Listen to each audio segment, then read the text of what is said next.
এই জন্য মদিনার মাহবুব ডাক দিয়া কয় উম্মত রে,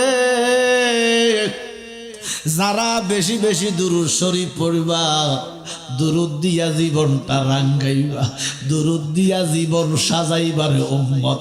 নামাজের আগে দুরূদ, নামাজের পরে দুরূদ, আজানের আগে দুরূদ, আজানের পরে দুরূদ। দলিল খুঁজবেন না, কিসের দলিল? নবীর দুরূদ পড়তে আবার দলিল কিসের? আল্লাহ মানতে কি কোনো দলিল লাগে?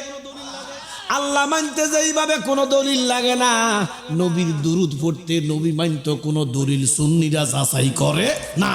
আল্লাহ যেইভাবে বেমেসাল, আমার নবীও এইভাবে বেমেসাল। তবে আল্লাহ খালেক হিসাবে বেমেসাল, আমার নবী মাখলুক হিসাবে বেমেসাল। আল্লাহ মানতে কোনো দলিল লাগে না, ইমানদারে নবী মানতে কোনো দলিল লাগে না। বিনা দলিলে আল্লাহ, হ্যাঁ, বিনা দলিলে আমার নবী নূর। কথা বলেন ঠিক কিনা?